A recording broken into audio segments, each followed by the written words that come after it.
So somebody has to time me for 5 minutes. I'm used to giving 30-minute introductions, but I'll shorten this one down to 5 minutes.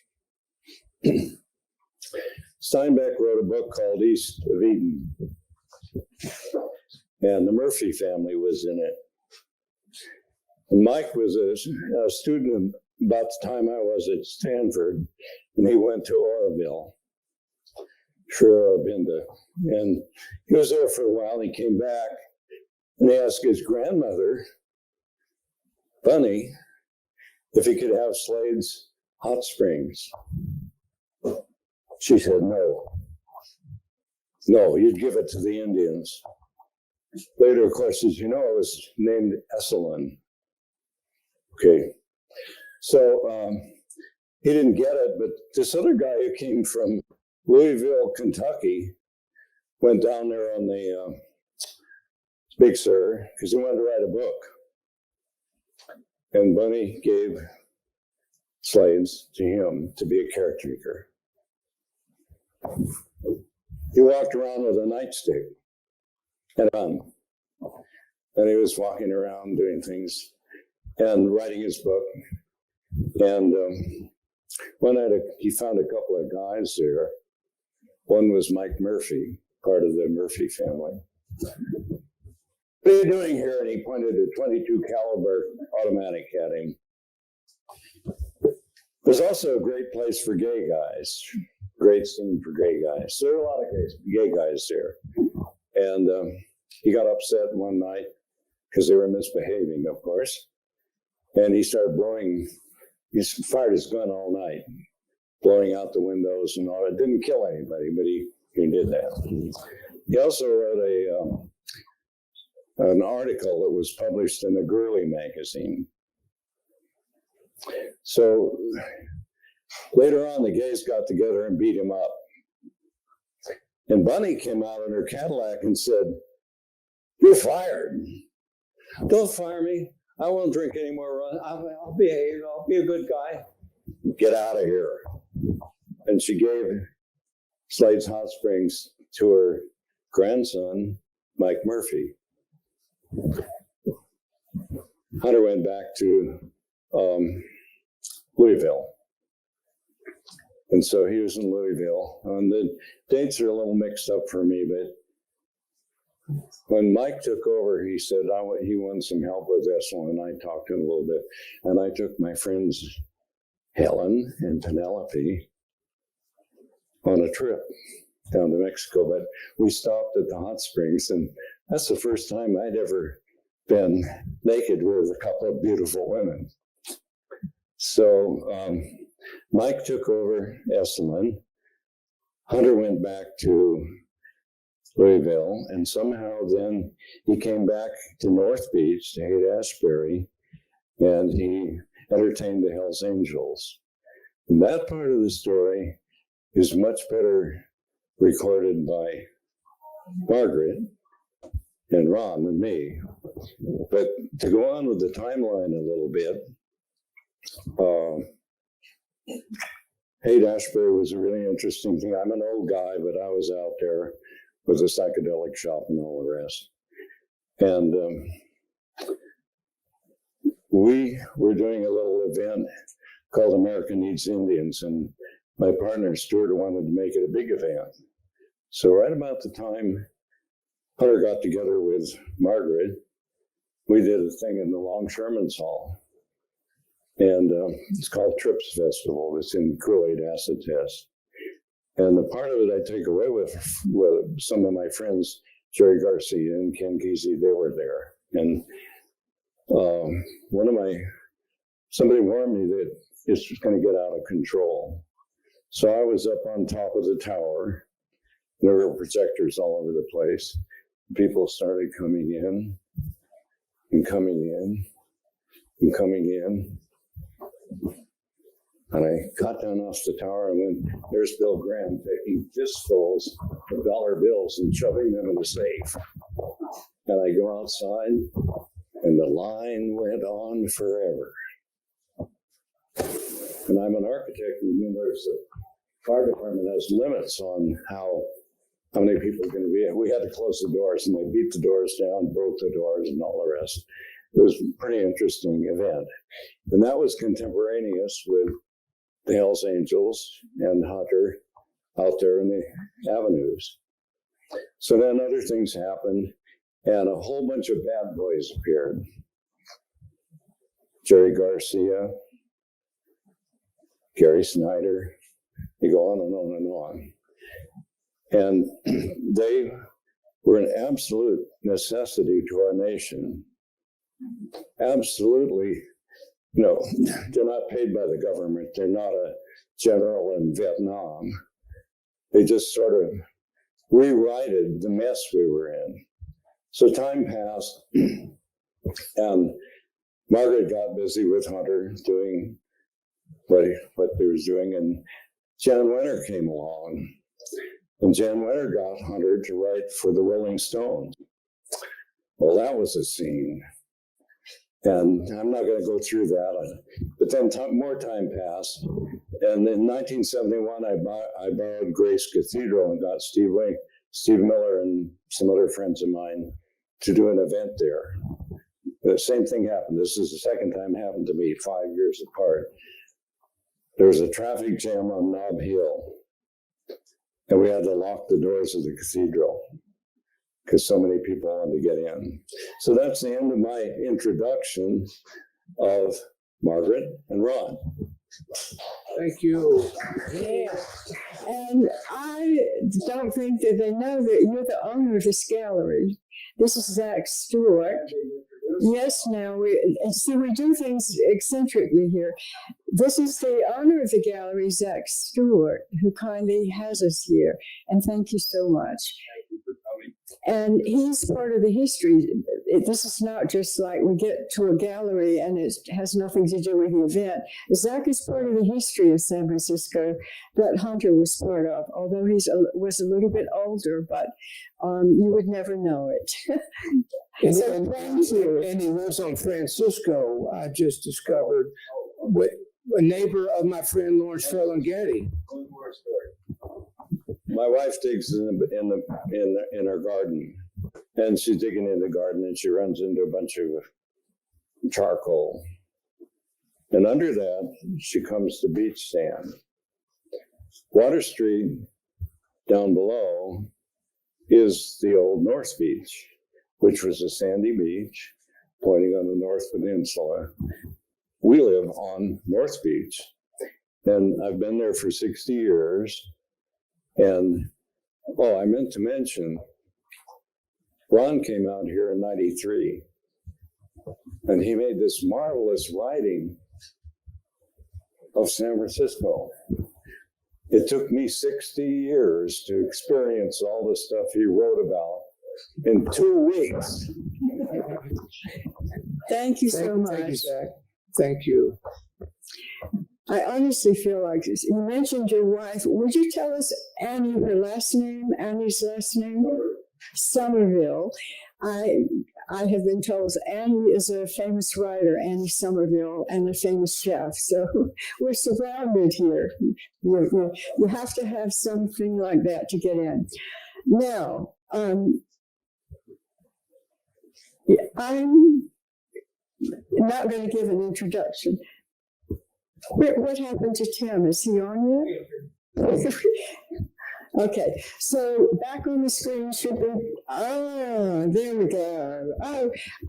Back on the screen should be, there you go, Tim. Hi, what a beautiful view. Okay, so,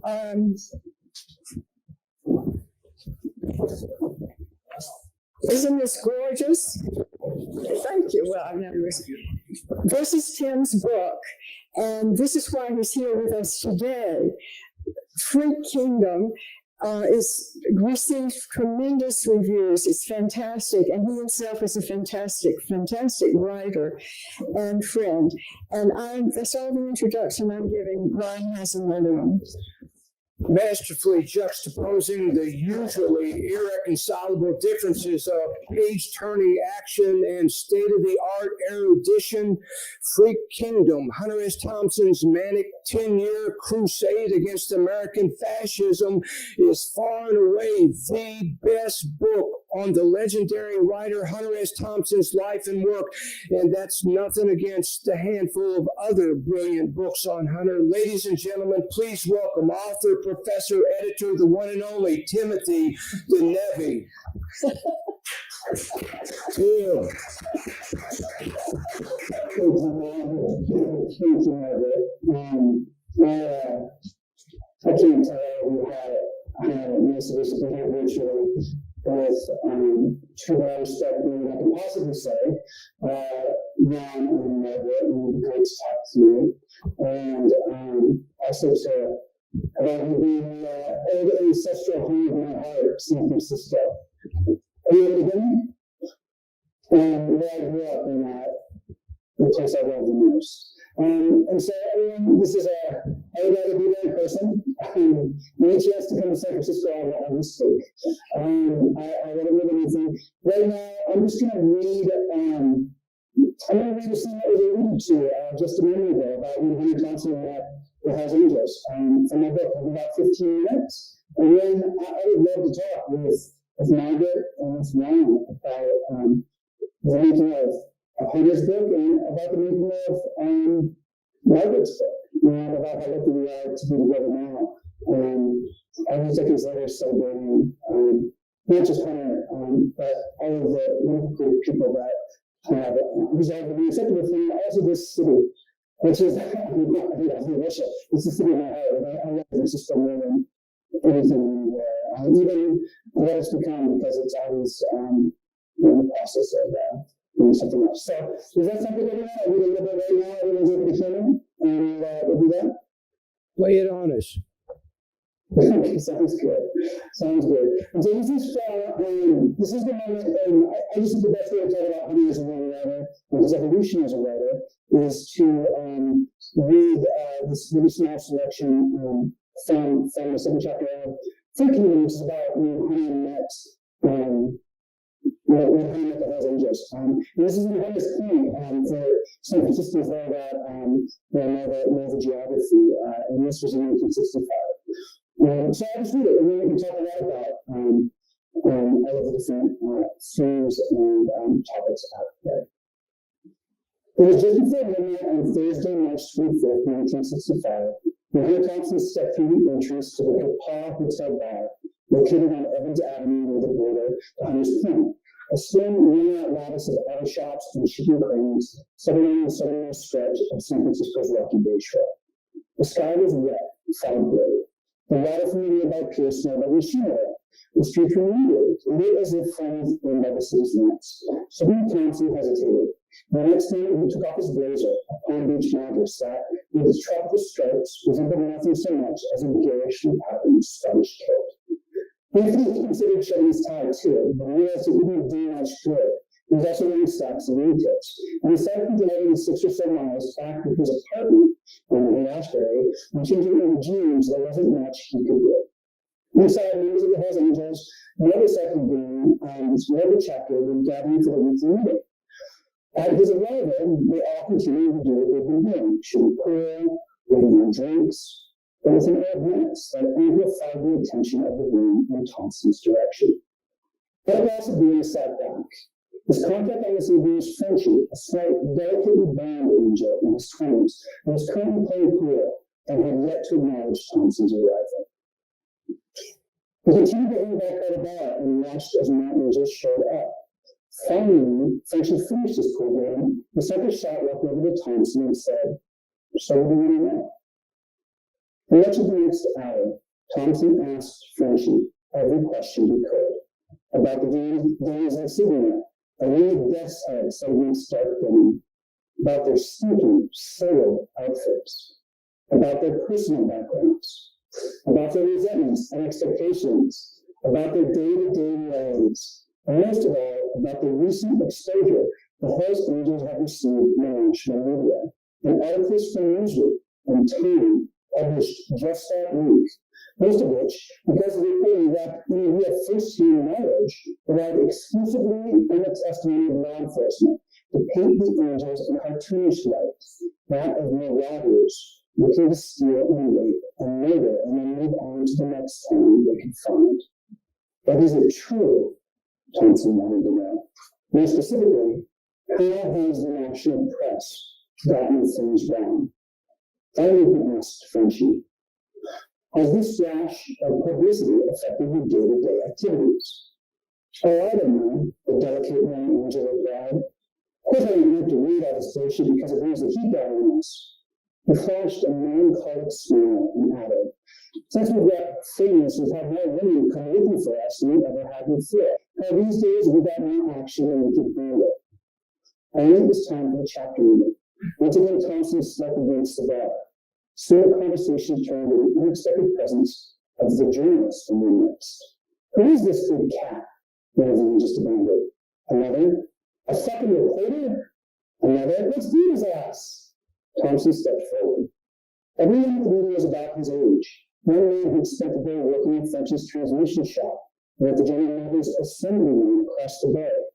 People who knew Thompson, a Louisville native without a college degree and with his own teenage history of jail time, no doubt understood more keenly than he would a roomful of, say, Princeton graduates. Crazies recognized each other, he reminded himself in that moment. Look, he said to everyone, you guys don't know me, I don't know you. He told the angels that he heard some wild things, and that his goal without any hidden agenda was to separate fact from fiction.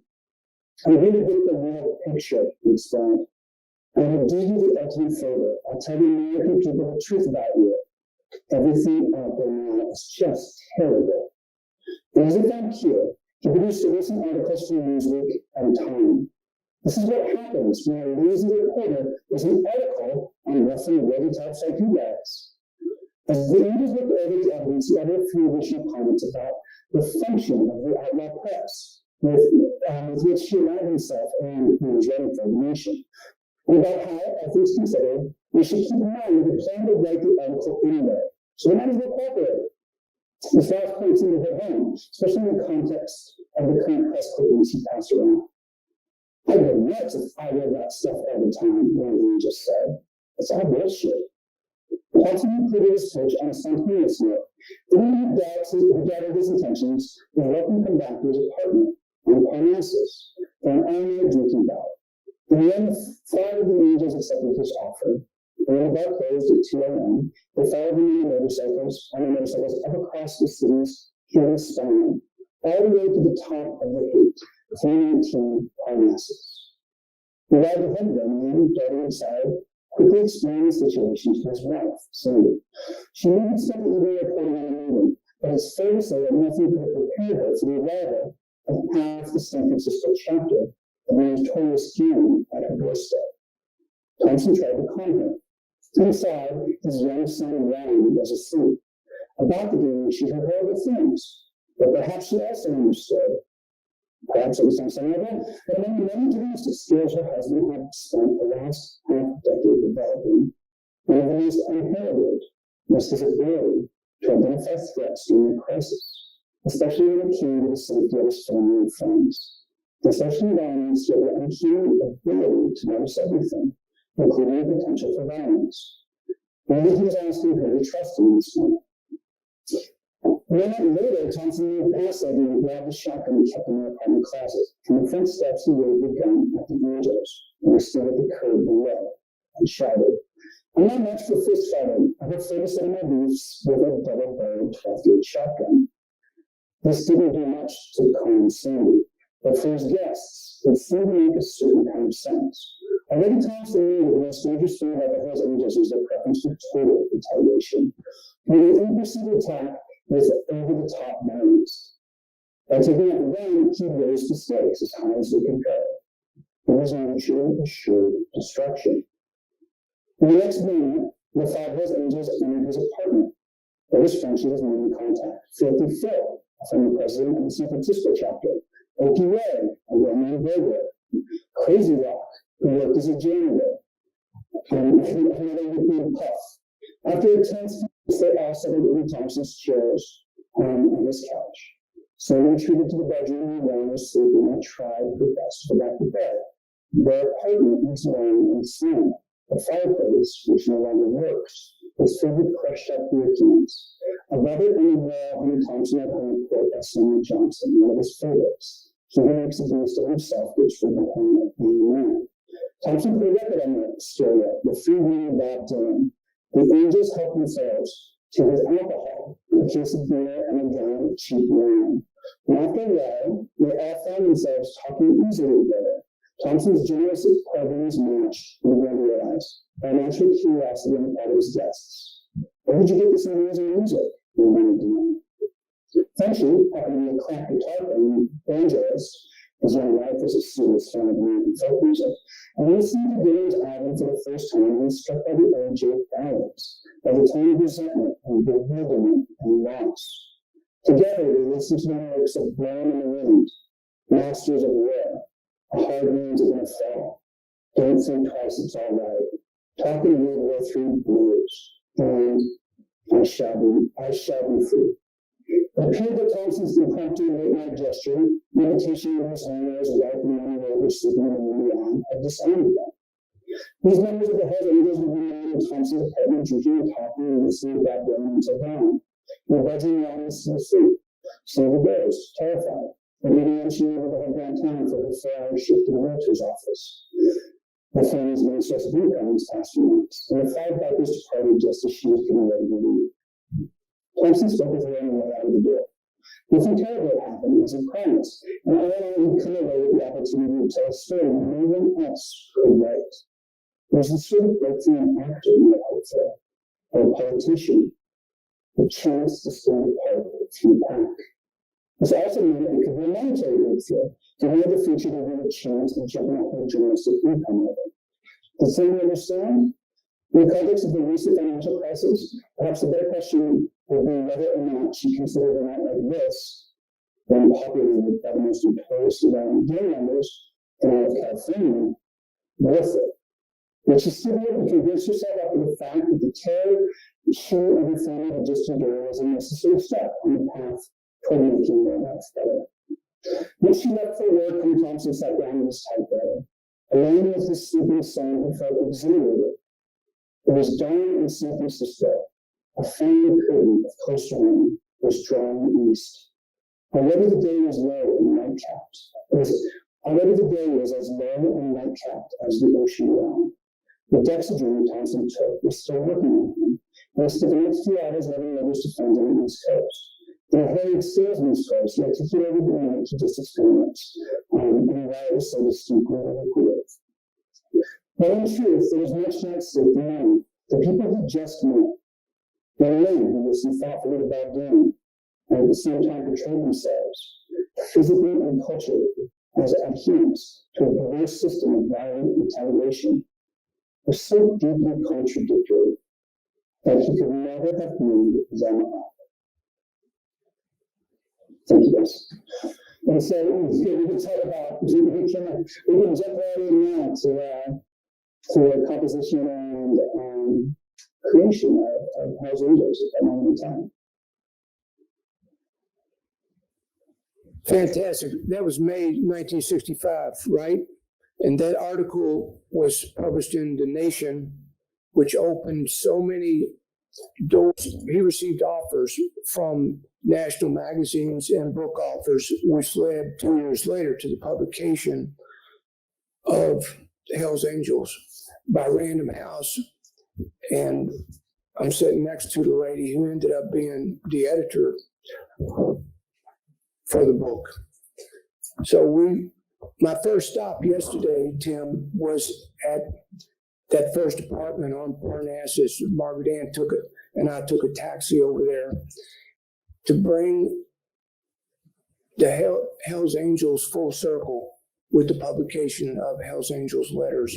So thank you for reading that. It's so important passage.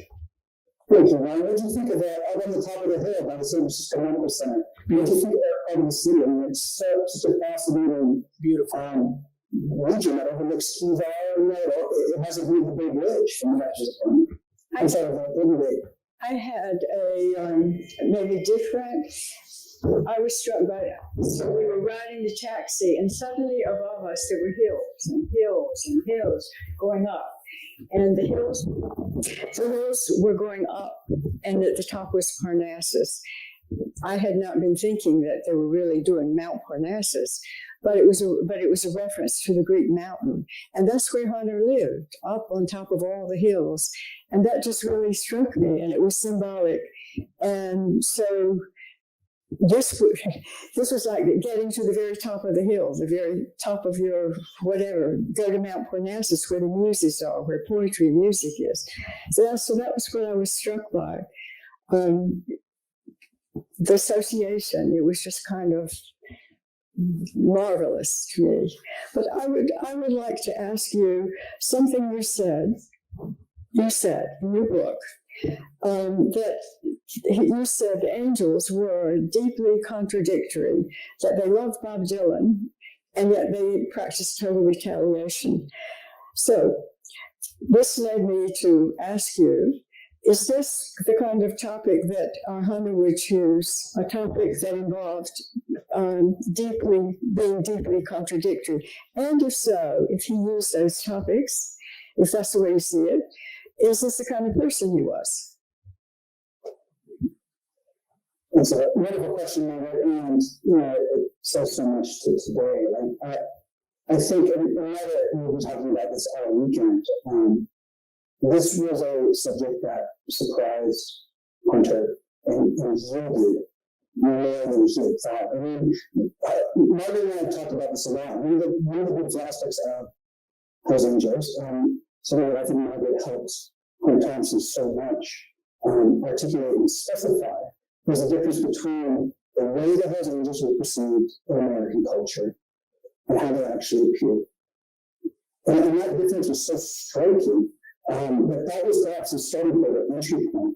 But as he spent more time with all of these individuals, he began to formulate a American thesis that I think today, and the events that happened recently, shines as brightly as ever, which is that these were men who felt that they had not inherited or been given the life that was promised to them. When men that had grown up in the post-war Bay Area economic boom, the war was a central point, as you know, for the war that was fought in World War II and for the war that would be fought in Vietnam.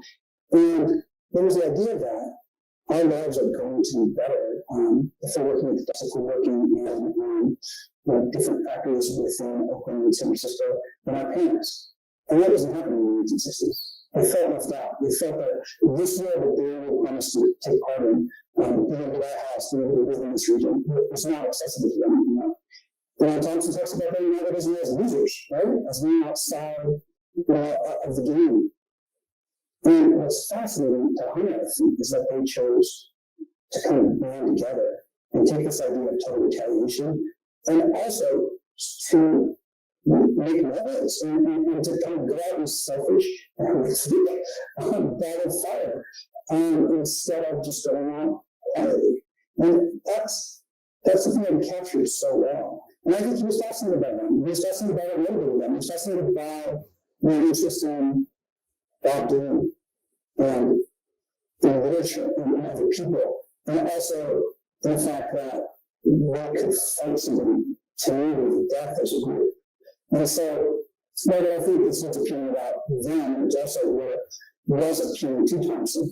And to finally answer the question, one answer to this too, is that he wasn't a comedian. He was somebody who could present his complete self to a group of strangers in a situation. It was very hard to do. And the way that this moment played out, the way I understood the style, how he revealed himself was a tightrope. But on that tightrope, he articulated himself through his own complexity and through his honesty. I don't know, I didn't put this in the book, but he made his hands and saying, hey, this is what I have to offer, this is what I am. This is who I am, and this is what I have to offer. This is all other people are seeing. Can we talk about this right now? And I think that's a fantastic skill.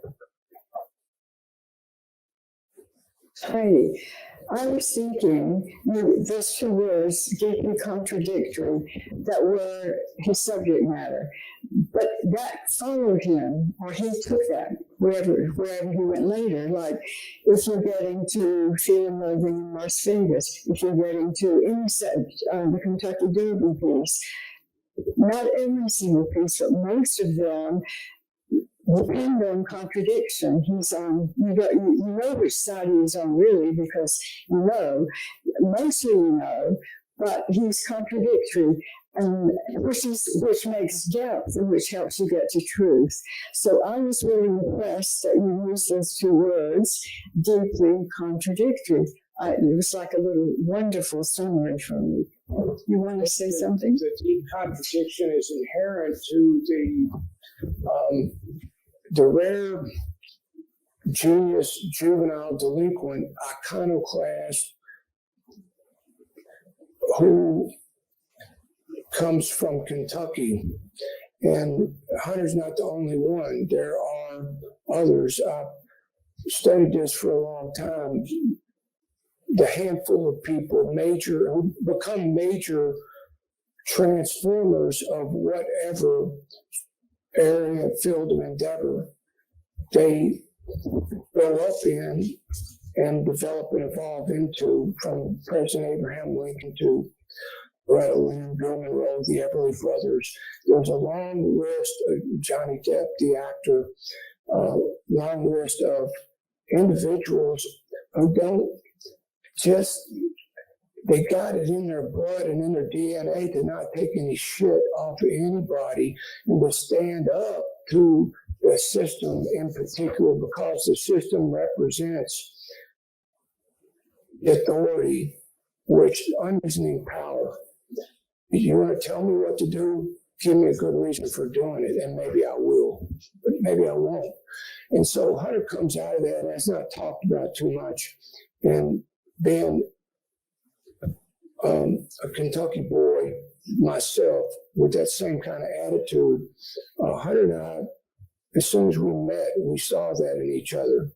And I was raised, Hunter grew up in similar fashion. I was raised by a 10th degree badass and a 10th degree smart ass. And I got great respect for those people. That's what Hunter was too, let me tell you. But I was never intimidated by him. He reminded me too much of my dad. So I was like, get out of my face, boy. This was my attitude towards him, but we got along great. But it's such a surprise to work on this book for 7 years with Margaret, who seems like this sweet and innocent lady, but Margaret is a badass too. Once you get to know her, yeah, she is. Okay. Nobody's ever told you that. I take this as a compliment. Thank you. Okay. All right. So it's like, we don't have to talk about this, and she's so precise. You know, in 1967, Random House and Jim Silverman had asked Margaret to go over this nation, because that was done with him every single way, every single word, every single gesture. And not put pressure on it because pressure should be put, but because that's what makes every aspect of expression he was working on better. And I think Hunter deeply, you know talk about this a lot, Hunter, but he deeply respected, even though he may have righted against it, the effort and the precision. And Ronnie, what you said, he respects precision. He respects effort is what is something I have to learn from my talks with you a little bit.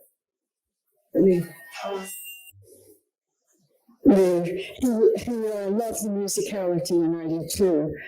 But I've heard a story where he said he loved people to read aloud his own work. And somebody was reading aloud, and he was listening, and they said, no, he said, no, it wasn't that word. And, they looked, it was the wrong word. Because everybody with a poetic ear knows a single word that shouldn't make a difference, but the way the S in it or the T in it or whatever, it makes all the difference. And so when he was writing, he had music going. I was there in his house, and I will show you because you don't read about it. So he's sitting like this, writing. And then he goes and type, and then like this with the music going. He's and if you're doing something physical, you get the physical motion and the flow of it in you. And so it's like a whole body movement when you're just doing like this, but it was rhythm, and he loved music. And somewhere, and this is it over there? You see a print of the original page of the manuscript. Is it right over there? And you can see our two hand marks. I'm in pencil because obviously I wanted him to know you can change it. It's just pencil. And he's in ink boldly, colored ink. And I'm in pencil. And I used to have this big art gum eraser, and I would fill the floor with eraser dust because of all the changes, But is the manuscript, as it fell down, I guess it didn't get back up. Anyway, I could hold it. So Margaret Ann understands what Hunter respected and knew inherently, which is music and writing, music and words, music and poetry are the best, are in bed together, making love and having babies called poems and songs. And, we're born in space, we measure space with time, but if that's all there was, life would be metronomic. There's this other third factor that brings the rhythm, the mojo, the light, the electricity, the lightning, called rhythm.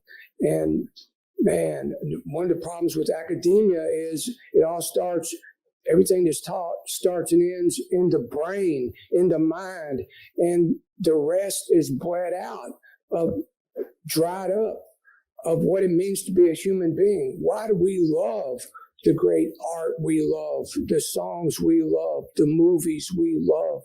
Because they incorporate all of what it means to be a human being, starting with sex, with the gut, with the solar plexus, with the heart, the truth tester, with the voice, and with the mind. It's the incorporation of all those elements that makes great work. And Hunter knew that.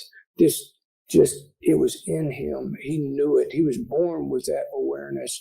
And so he worked hard with every word to incorporate that in. That's why he liked for people to read his own work to them. When I published, he was the Nixon obituary. He was a crook. In my Published in Heaven poster series, Hunter asked me to read it there in the kitchen at Owl Farm. I did. I read it the proper way. At the Hunter S. Thompson tribute, the official one I produced and brought in Hunter and Johnny Depp and Warren Zevon and all those people, Hunter sent Johnny out from the green room twice while I was reading. He was a crook, which he'd asked me to read. And he said, "Tell Whitehead to slow the fuck down." And I was excited. I was reading it too fast. So he also loved humor. It must have humor. I mean, truly, honestly, if you read it without the humor, you miss it. Humor or satire, as it could be. So he read something to me from his work when we hadn't seen each other in a couple of decades. And I was in Belgium, he was in Colorado, and he was testing, do you think this is funny? So he read the beginning of his latest book, and I forget which one, 1990 it would have been. And he said, "Do you think it's funny?" That was his one question. And I said, "Oh, yes," because it was. To me, I got that it was really funny. So that was, it had musicality.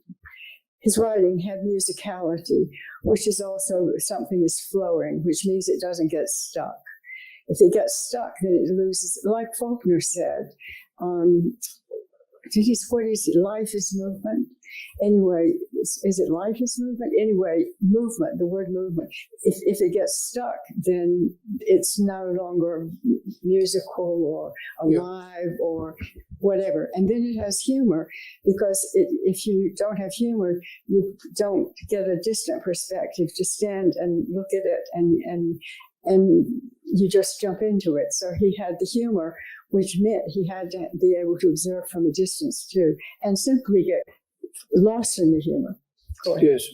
And the facts of life from Hunter's perspective, violence and war are inherent in human nature, but humor, satirical humor, the absurdity, the hilarious absurdity of life, but also an innocent humor too. And Hunter was a gentle soul, and he wanted and tried as much as possible to incorporate an element of innocence in his work, because he wanted that. He wanted innocence.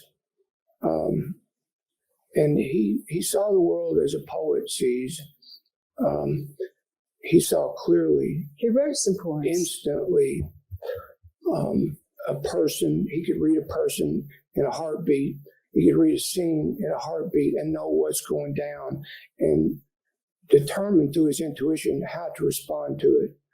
And so something I understand and respect. Tim knows what I'm talking about. I would say exactly that. And you gets into Margaret in 1967, your incredible touch in being able to.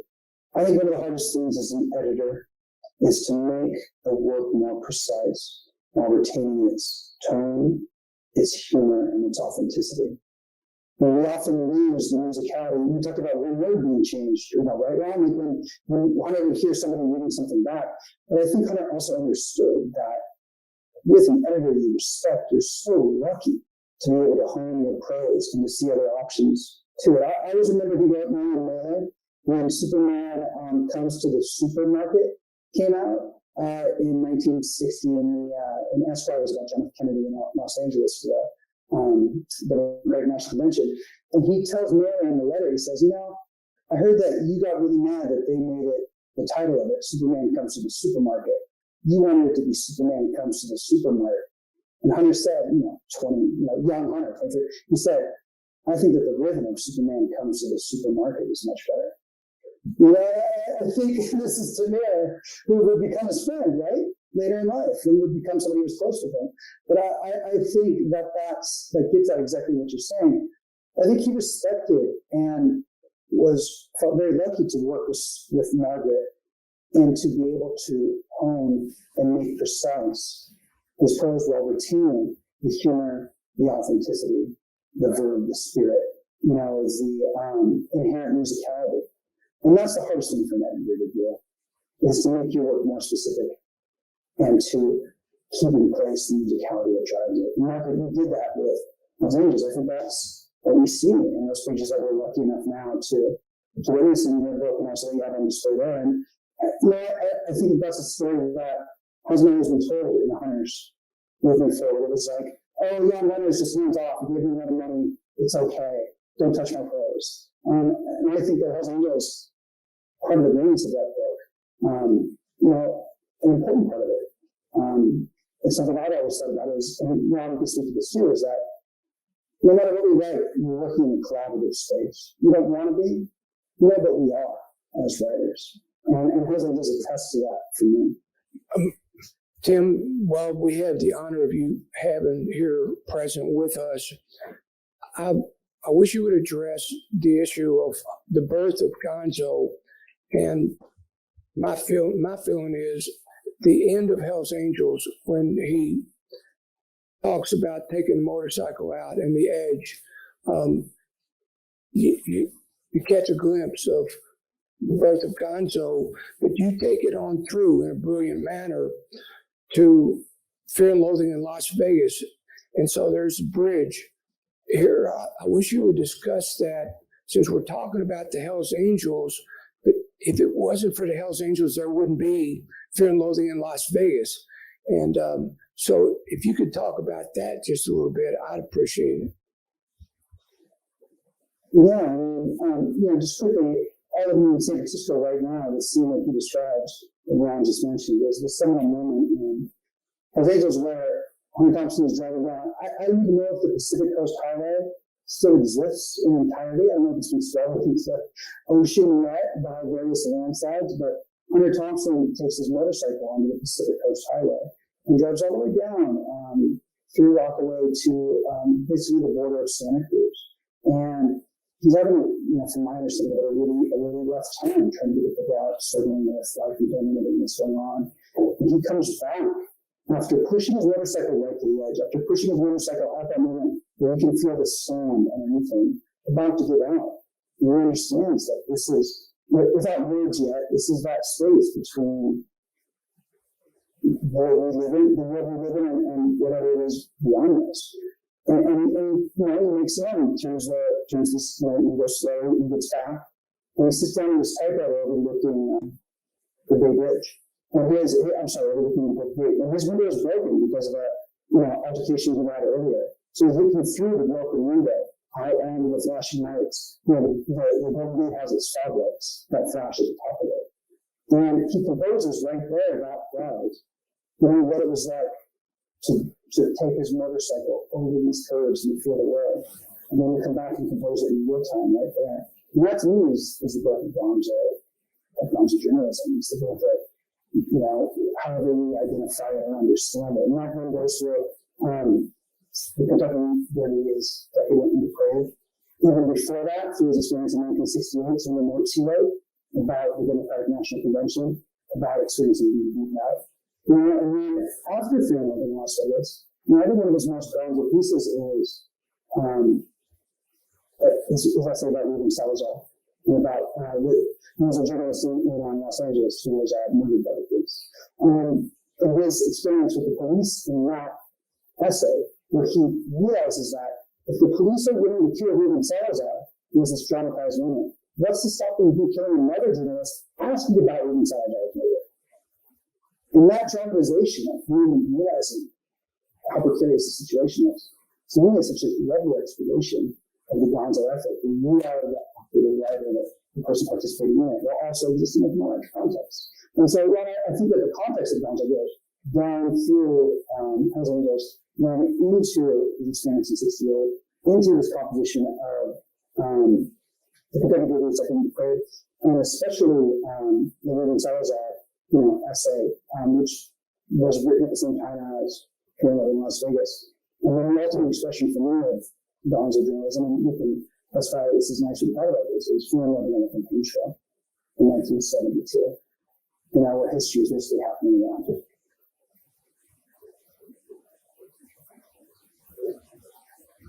Audience, Yeah, I want to know who's in this audience, but I want to just say one thing to answer that question a little. But I have the exact same idea. I want to see who's in the audience and what they want to ask. I want to see who's in the audience and what they want to ask. But I had one little comment.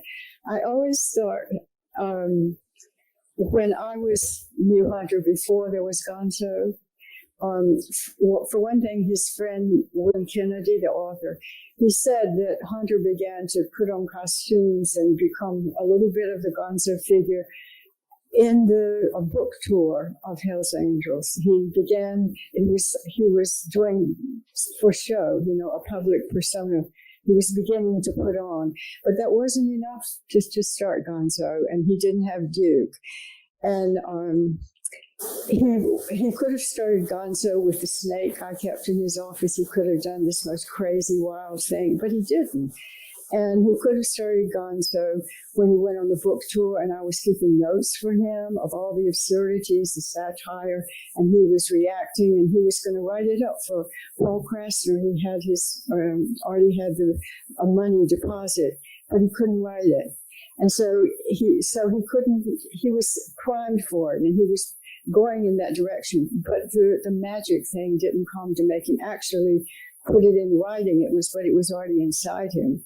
The whole thing was inside him, but he didn't get the format to get into writing. And So actually, it really came bursting out when you met Ralph Steadman, kind of like everything, the extra component perhaps you build up to. But yes, I'd love to, for anyone in the audience, I know you're all very interesting people, and we're glad you're here.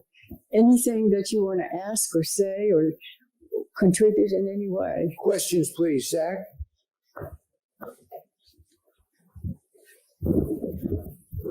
There was a time after Margaret when I worked for Jan Winter, and he'd been rejected by magazines that thought he was an idiot.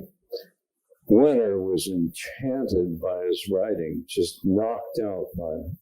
And he'd send him things. Winter had a lot of trouble getting stories out of him, of course, everybody did. But they would sit in the Rolling Stone office and laugh and just feel wonderful about what he wrote. And I think the reason was all of San Francisco was electric at that time, just vivid. Everywhere you went, it was just like, whoa. and that's the Rolling Stone part of it. That's a demonstration of the electric. I don't need it. I could only hear every other word. Yes. And I don't know if anybody else has a problem. You said you could hear it. They're having trouble hearing Tim. Yes. They're having trouble hearing me? I really wanted to Hear him. Can you do anything to make Tim's speech come through here into the room better? I was thinking that softer, louder. I wouldn't make it louder. I'd make it softer. Softer, he said. Make it softer.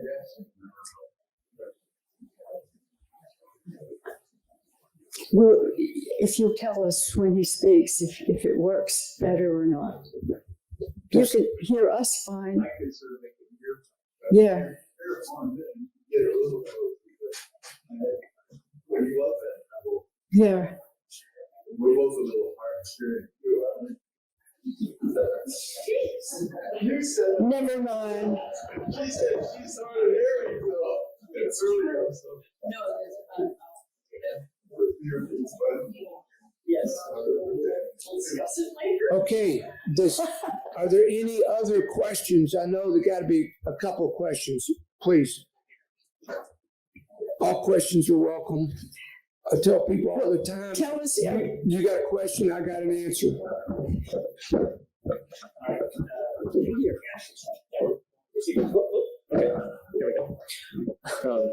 I should probably start out by saying thank you for your contributions tonight. This is wonderful. I have, if you'll indulge me, I have two questions for you. One really specific and one somewhat more broad. You mentioned the fascinating detail that Johnson's quote about of course, my brain is going to fade here. The pain of being a man. You said that was above his fireplace. Where did you get that fascinating little tidbit? I guess that's my first question, real specific. Wait, may I ask if they're having trouble hearing, slow down a bit. Sure. I'm going to be Hunter now, slow down. Yeah. My second question for you is just to ask if you could perhaps speak a little bit more about, you mentioned the collaborative aspect of Gonzo. And I'm wondering just if you could elaborate on that a bit. Thank you. Oh, good. Thank you for your question. One thing I tried to do with this book was to, I think Thompson offered the opportunity ahead of time. Can everybody hear me? Is everybody able to hear me okay? I think what I offered ahead of time was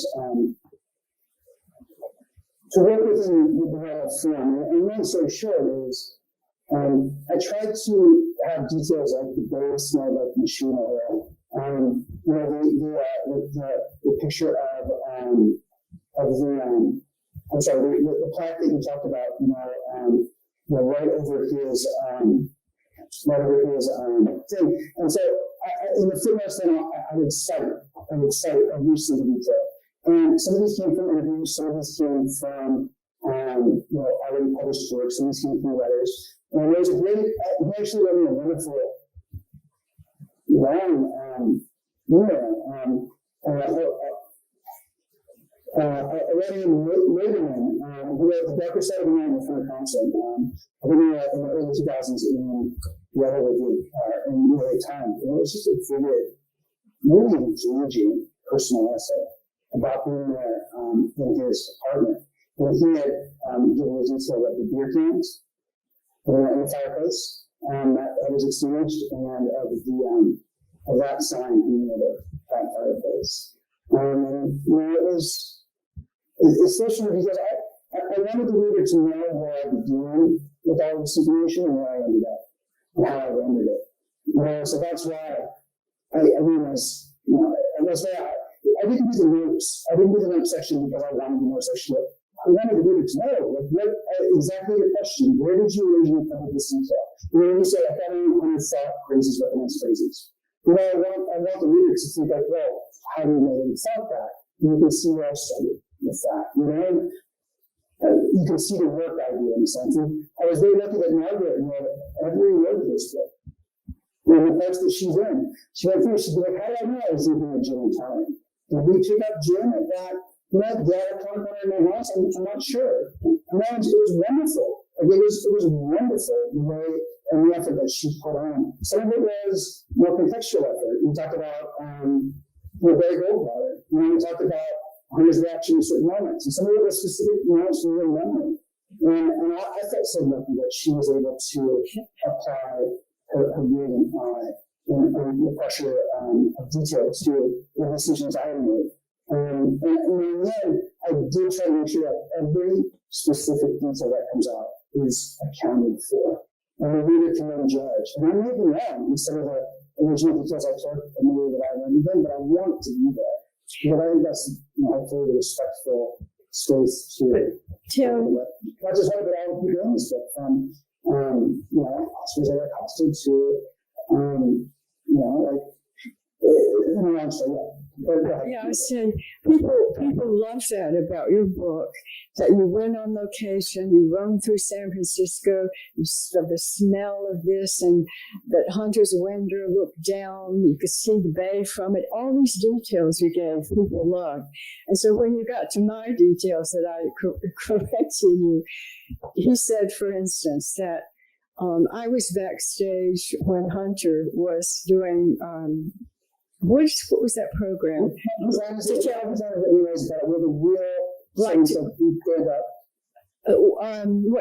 What's my line, or to tell the truth, whatever.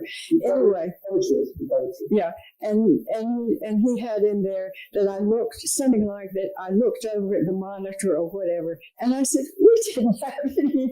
What was it you said I looked at? Something that didn't exist in those days, but that all of you take for granted. I said, "We didn't have that, We have access monitor and look at. Yeah, that was watching from the stage is what you did, right? I couldn't look at TV. And then I was like, I couldn't look at the TV.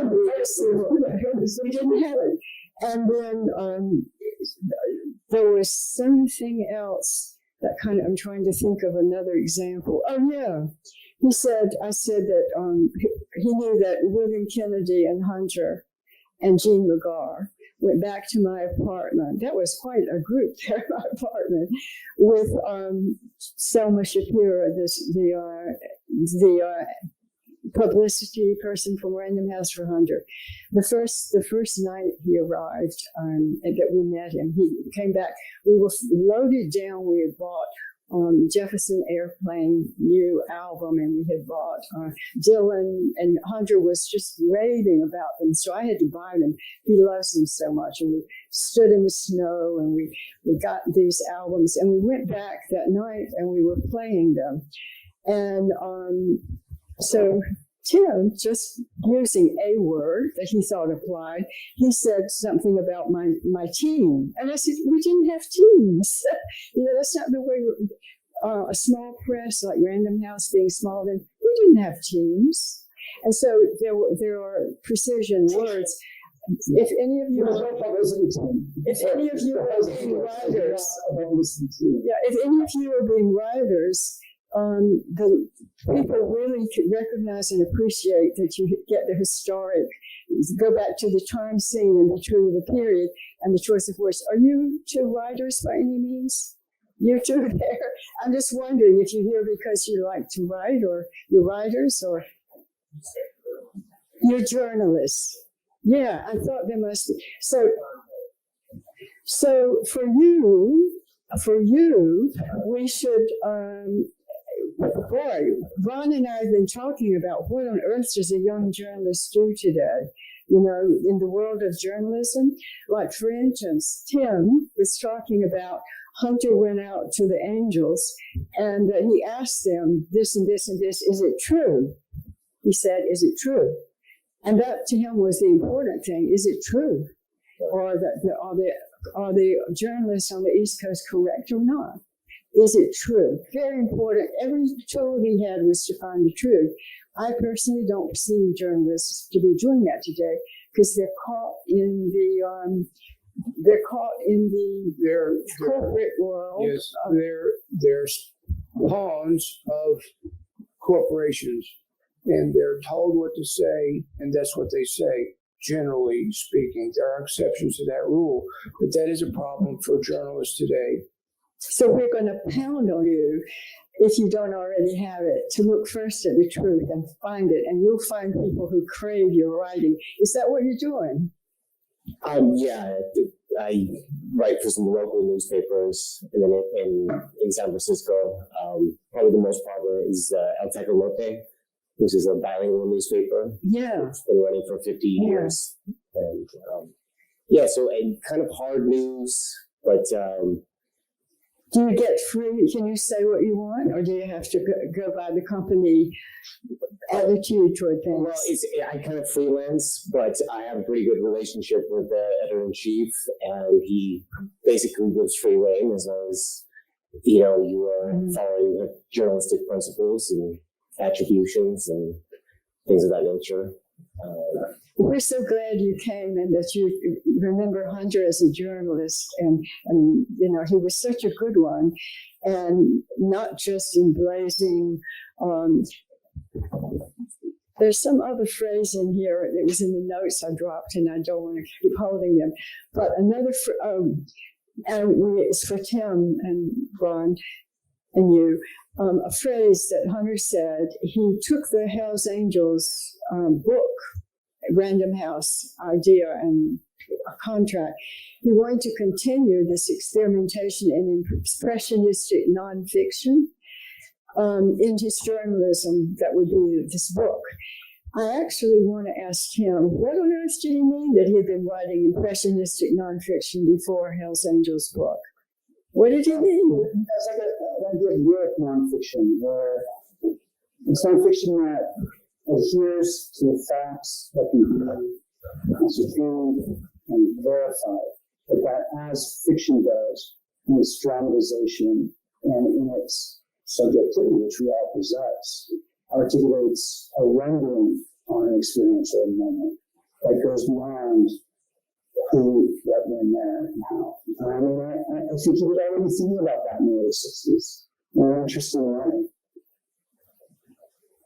About creative nonfiction before that was used as a label. Yes. I thought he got the idea that he had published these impressionistic nonfiction or creative. I don't know where he published them. Do you? Before Hells Angels. Do you know where he published any? That's what I was curious about. Where did he publish them? Well, he had some with it's out of Silver Maryland. The press that sent him, the paper that sent him to South America, there's some impressionistic pieces in that, that would kind of give the gesture towards journalistic form, but then would sit and dramatize and stand and essay, longer like an essay, within, so I think his essay about unlearning infection, and like telling his ghost basically, and about in South America, the British expatriate in golf balls to hunt into the slums. You know, like he was pushing the boundaries. I think he was working in an early space within the boundaries that fiction, nonfiction, journalism, art were. And that's an intuitive sense that we have. And the writers that we work with have that also. This room has been rigged perfectly by Charles. When I was younger, I would have remembered to do a couple more things. 22 caliber pistol with blanks loaded in it. And also a tape. And the tape would be, I don't know if you've ever been near the Hells Angels. And all those motors fire off. I used to have a tape, I think it was in the police, but it was the same thing. I'd have the whole room full of motorcycle sounds and 22 caliber. Thank you. It's a great idea. I don't know about the blanks, so. I got my first tattoos from a Hells Angel in the Arizona desert near Mexico's Southern California border. Yeah, then we'd all have to show off our tattoos too as part of your program. Yeah. Okay, one more question from the audience. Anyone?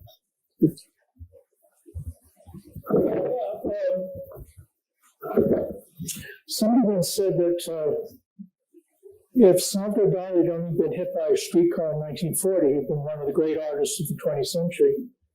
But unfortunately, he had that slow decline into self-parody in his art, which somewhat disfigured, unfortunately, his earlier achievement. And as much as I love Thompson's early books, and I have most of them, there's always that problem of working his greatness, his sharpness, this intelligence, with the fact that his own worst enemy seems to have been himself. And just as so many artists, whether it be Jackson Pollock or Hemingway or whatever, they had this streak of self-destruction, which it doesn't affect my appreciation of his great works, but when I look at his whole career, it makes me sad. That's all. Just makes me sad. Thank you. It's an important point, and I've talked with Tim and Margaret and so many other folks about this. I'm so happy.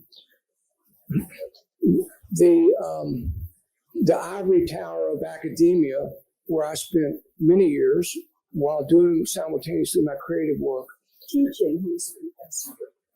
continues to denigrate the members of the Beat Generation and Hunter S. Thompson, using their lifestyle as the easy way to show disregard and to let anybody who will listen that we should disregard these people because of the way they lived and overlook their important work that opened up all the doors in our country in the 50s, 60s, and early 70s.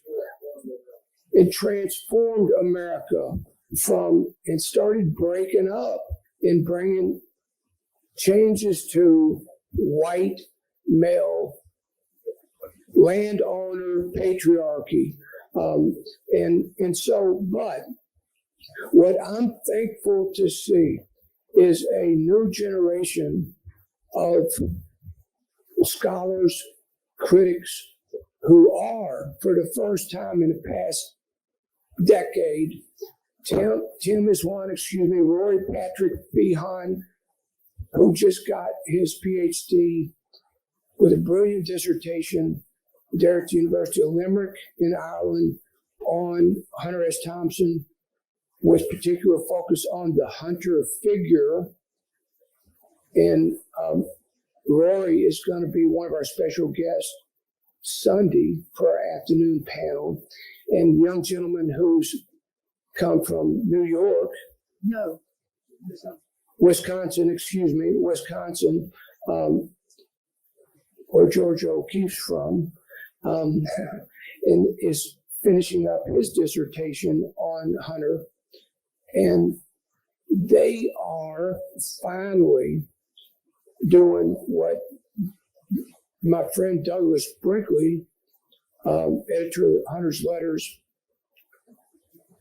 and I have been encouraging people to do since '94, when we had some long conversations about paying tribute to Hunter in his hometown of Louisville. And that is to encourage people to focus on the body of work, all of it, including being critical of the later work. And Tim has written about this in his important book, The 10-Year Period of Time, those early years, where he was hot and where he made his breakthroughs, where he did his historic breakthroughs and wrote his literary masterpieces that are now considered classics. The Hell's Angels, Fear and Loathing on the Campaign Trail, The Great Shark Hunt, those early writings, and then his letters. But it was the drugs and alcohol. And Tim addresses this issue in his book and in specific detail. I'll address it tomorrow night in my presentation. But it's an excellent point. But we've got to turn our attention finally to the work.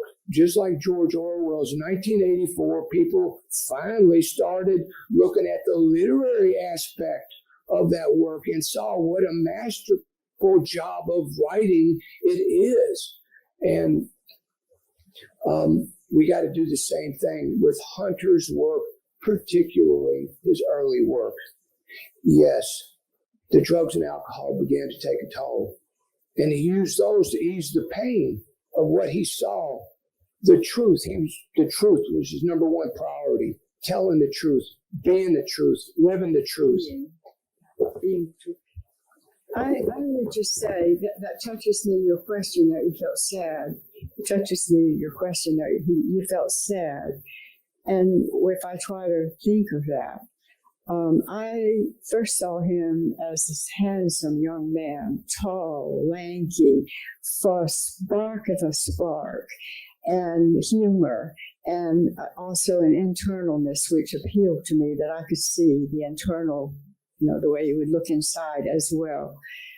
And when I saw him after 20 years of absence, I saw a person I saw a person who was thicker.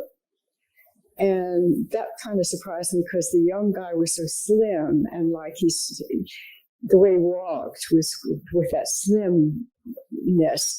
And so the thicker guy was just a thicker walk, to presence. But you see, the thing Hunter had was presence, which meant he was aware, he had an awareness of himself. He was very self-aware, and his situation awareness and presence. I never thought, when I was with him, I never thought about the past, the future. Really, it was the presence. He had presence and was in the present.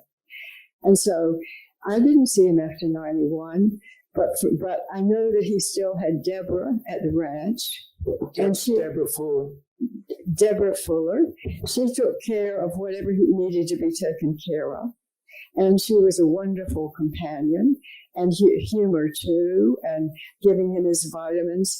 He had the ranch itself. He had a lot, and he kept trying to write, and sometimes he did. Sometimes he wrote something good. Prescient, still. And then at the time when he finally was really declining, that's when he left, and he only left because he had, in a sense, he had to. I think of it that his body just gave out, and he was aware his body had given out, and his mind, everything was going to go. And so that's when he left. He didn't leave when it was hard, and he still enjoyed. I'm sure he had enjoyment, but he watched what was happening, and that's when when it got sad, like you're talking about, I think that's when he left. I just want to be clear that I don't allow that to hurt my appreciation of his great writing.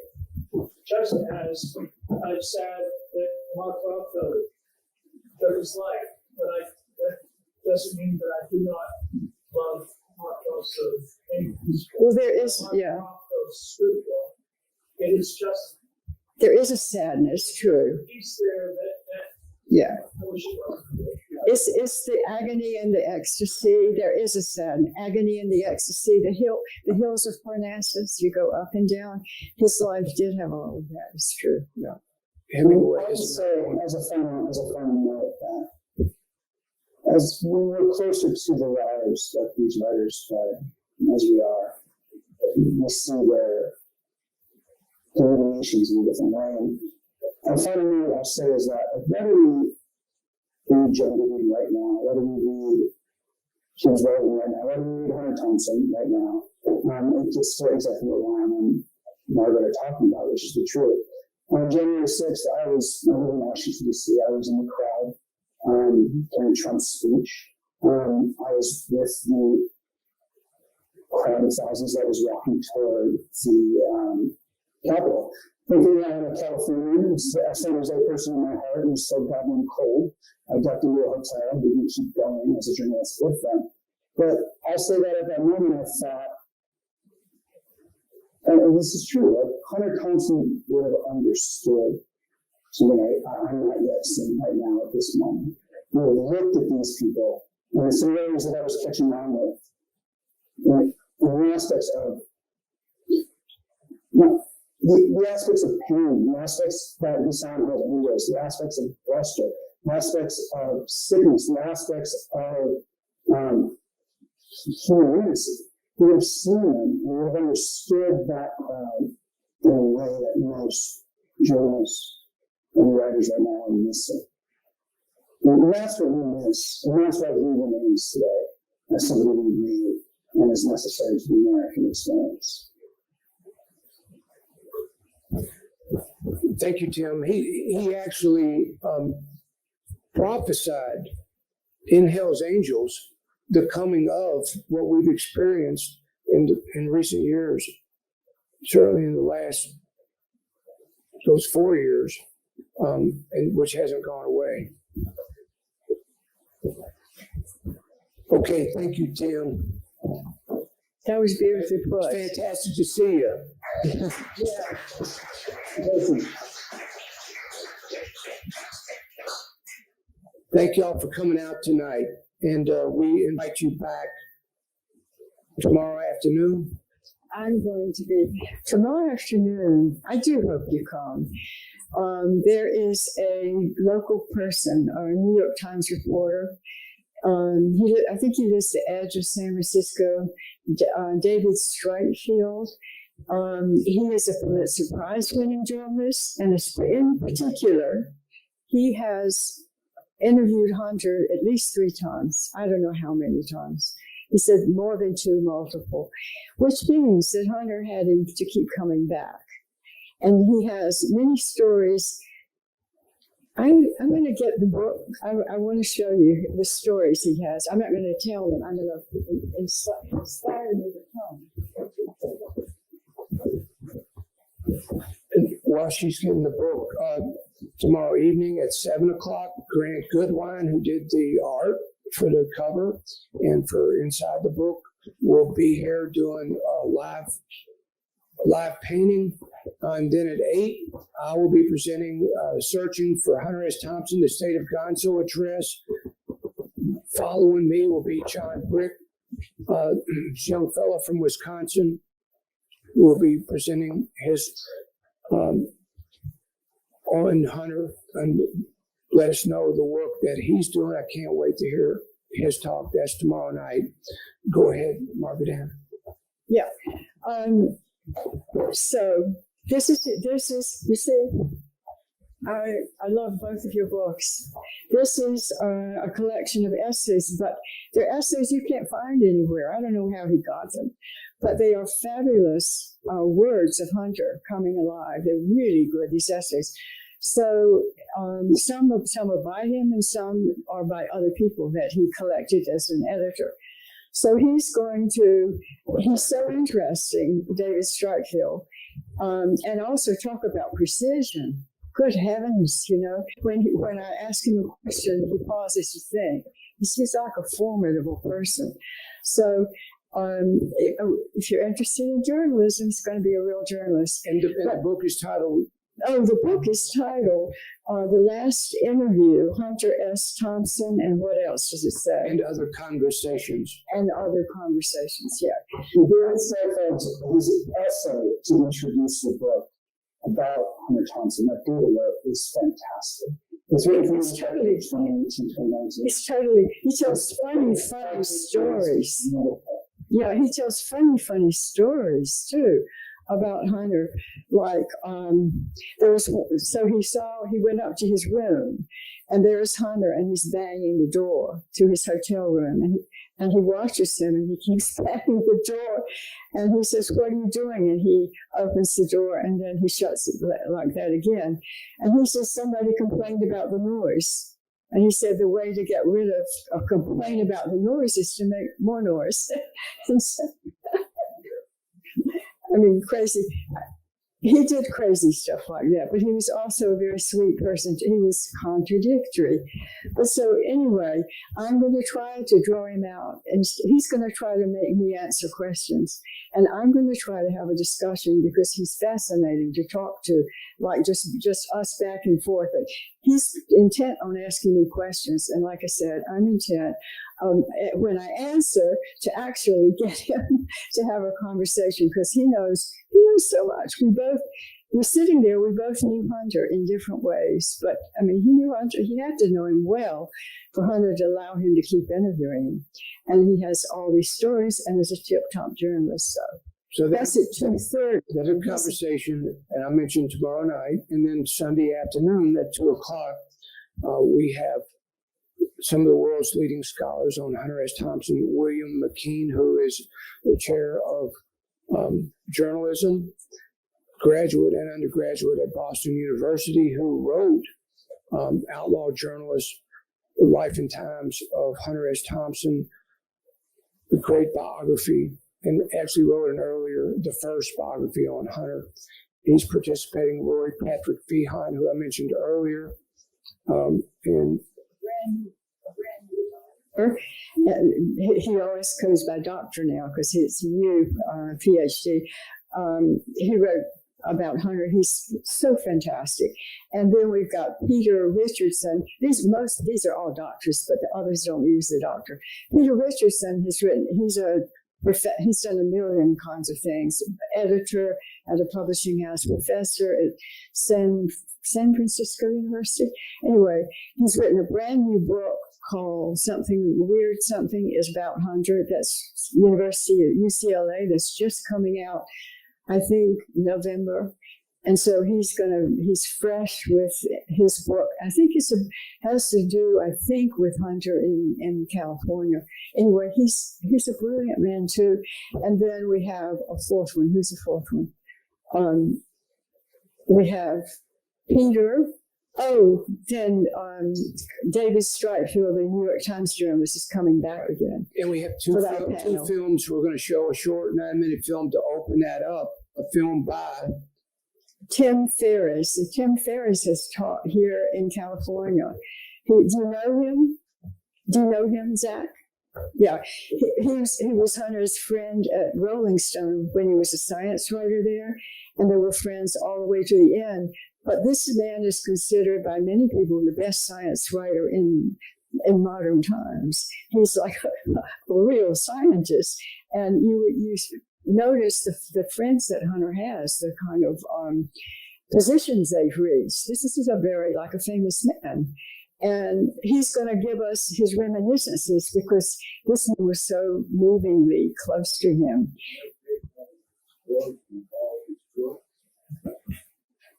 It's a muted voice now. My take on the explosion of all this stuff you're talking about, it's a muted voice now here in our world. That's Yes, an I important agree. comment. I agree. That's an important comment. And we'll end the whole program with 30-minute film from Roy Patrick Feehan Sunday afternoon. And we're honored. I'm honored to be here with this lady who's been working on the circle, which began for her in the mid-60s. And we brought it full circle. And I've been working with Margaret Ann for the last 7 years on the Hells Angels Letters, which is such an important book. And it includes some unpublished work by Hunter. And it's such a beautiful production by Norfolk Press, by Charles and everyone in Norfolk Press. So we can't say thank you enough. The paperback, the coffee table size paperback, and the new limited edition deluxe hardcover are gorgeous art books, really. And it's our dream fulfilled, which began 7 years ago. Gorgeous. We'll talk about that more tomorrow evening. I will certainly mention it. I'm sure Margaret Ann will. We must thank you. We must thank Charles Cunningham, the publisher of Norfolk Press. Totally amazing artist himself, designer, everything. Precision again, down to the last detail. We must thank Ron's wife, Jen Bug. This is listening. Life partner, excuse me, there's no wife. But never mind, but she calls give her. me major shit for saying wife. The new word is. There's no possession here. Forget that word. The new word, I have to be precise, life partner. For holding the vision in the beginning. She is the one who envisioned there will be such a book, and she asked me to do it. And she asked Ron to collaborate with me. So we must thank her heartily, as I always do inside. So, and we thank you for coming. Yes, thank you all for coming out, and we hope to see you tomorrow. Even though I do not know where he went, our host, but he made stuff over there. They're refreshments. Wild turkey. He told me, is it wild turkey? I think it's what Whatever I saw. it is, he's put it out there, and he needs to enjoy if you want it. Tell me. Oh yeah, we got it here. Right, and we have to buy every single way possible. Thank Tim. Thank you. We're giving you some wild turkey coming straight through. Thank you, Tim. Thank you, Bill. It's been a wonderful night. Thank you. Propel yourself over here, and we've got a glass for you. Yes. Thank you so much. You look so good. It's so lovely to see you and listen to you. I'm looking forward to seeing everyone in person more often soon. Okay. I still love you. Y'all stick around and make yourselves at home. Thank you. Did you see the programs? I guess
Thank you.